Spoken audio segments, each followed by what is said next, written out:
This video is sponsored by Squarespace. Squarespace is the all-in-one platform for building a beautiful online presence and running your business. Morning! I hope you're doing well. As you can probably tell by my setup here, this video is about turbo training. It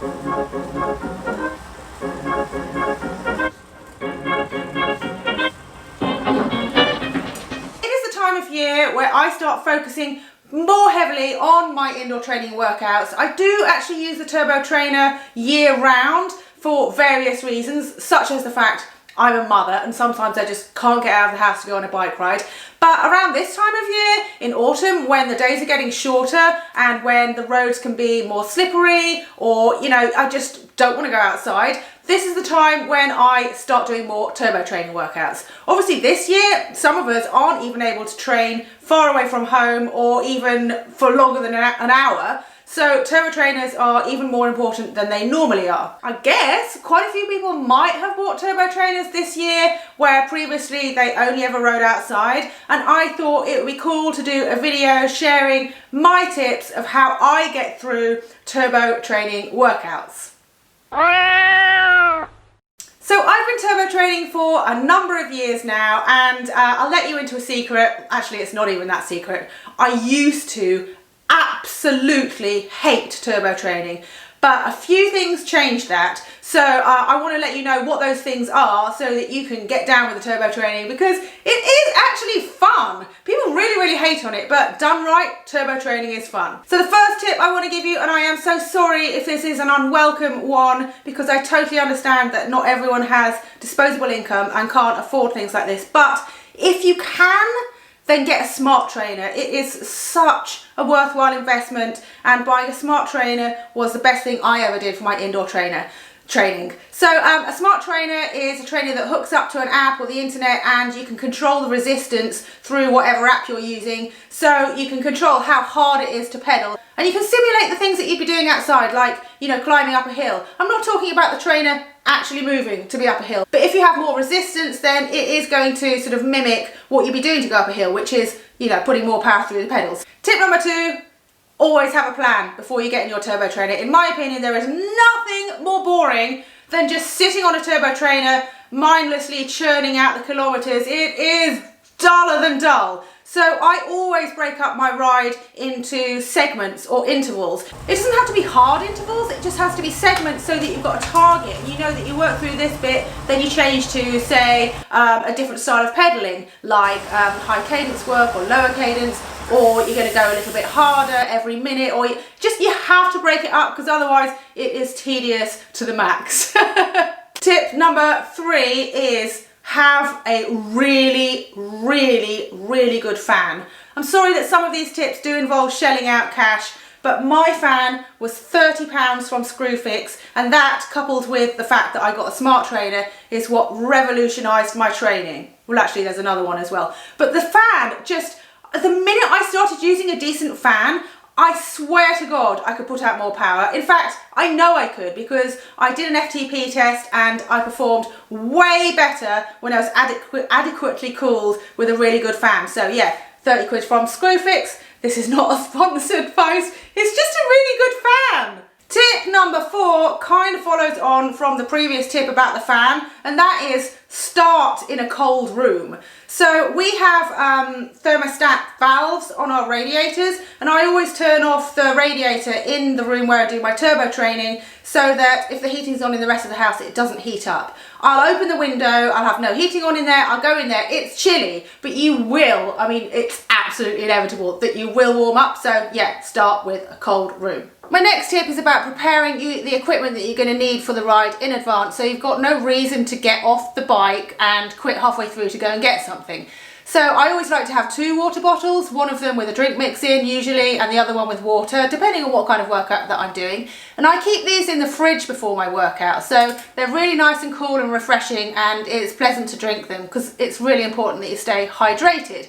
I also normally hang a little bag with some gels and bars and things like that, so that I can grab one of those if I need them. I don't always eat if I'm doing a turbo training workout, but it's useful to have them, because like I say, it's about minimizing the amount of excuses that you have for getting off the bike. And if you're like, oh, I feel a bit like I've got low blood sugar or whatever, I need to go and get a snack, then you might not start again. So always have everything you need to hand. Before we continue, just wanted to say a huge thanks to Squarespace for supporting the channel.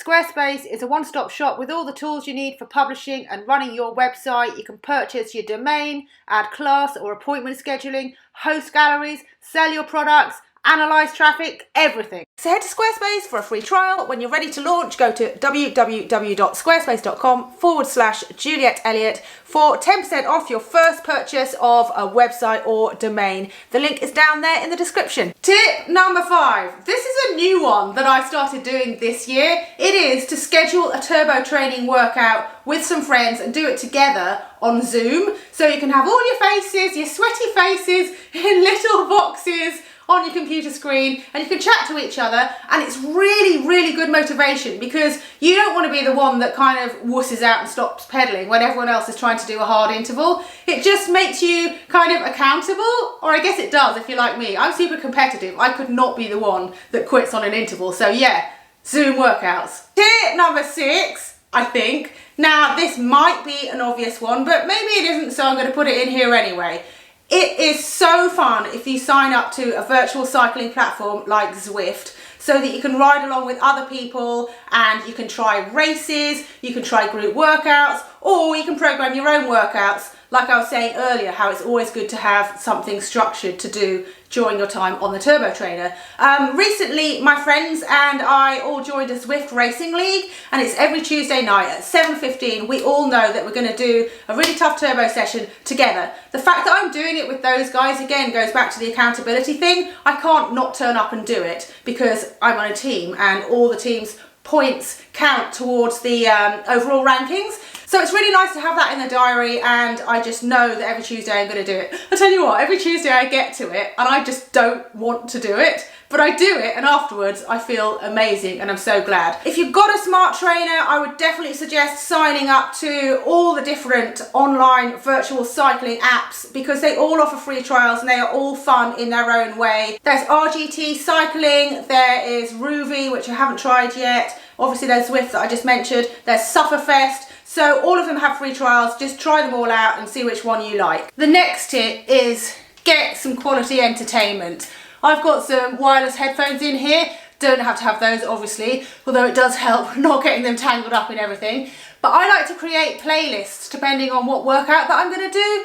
So for instance, I've got a turbo training workout playlist, and I put that on. It's got really upbeat, sort of motivational, sorry, cheesy music, but I swear to God, it makes such a difference. That sometimes there's music where it gets you into a proper good rhythm, and you just kind of get your head down and keep going along to it, and it really, you sail through the interval. It really helps. I swear to God, if they did a study into whether training to upbeat music lifts your mood and lessens the pain of something, I swear there's a link. The other thing that I like to do is I like to have podcasts to listen to. So on the longer, less intense rides that I'm doing, I like to have something that will keep me interested, and then before I know it, I've pedaled along for quite a long time because I'm interested in what the story is. If you want to know what podcasts I like listening to, then just leave me a message in the comments below and I'll let you know.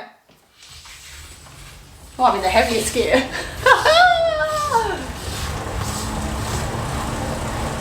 Tip number 8. This is a kind of mental tactic that I use to get through turbo training workouts that I'm finding difficult.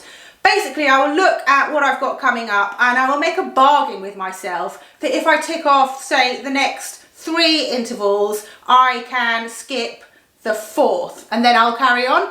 So what tends to happen is I will keep working hard knowing that I'm going to get a bit of a break, but then when I get to that bit where I can have a break, I think to myself, oh damn it, well I've already done 3 of the intervals out of 4, I might as well just finish the 4th because I'm nearly there, so why ruin something that's going so well? Another tip is to make sure that you've got your bike set up properly so it's not uncomfortable. Make sure that you put a block or something under the front wheel so that the front and rear wheel are level. The other thing I'm going to suggest, and sorry it does involve another purchase, is if you can afford to, get some clip-on time trial bars. I've got these on my Watt bike and I really like being able to just kind of relax in this position and allow my legs to keep going. I can zone out and I just find it more comfortable and relaxing than being like this. So I've just seen Dave and my daughter coming back, so I am going to have to say goodbye for now. But I hope you found these turbo training tips useful. I don't know if any of you joined along in the Skoda ride that I hosted on Zwift last week, but it was really, really good fun to chat to you guys and learn more about what you're doing. So I am hoping I might be able to do more kind of virtual rides. I will look into doing that and figure out a way, because I think there's a limit to how many people you can invite. I don't know. Anyway, yeah, I hope you found these useful. Let me know how you're getting on with your turbo training workouts, and I'll speak to you later. Bye.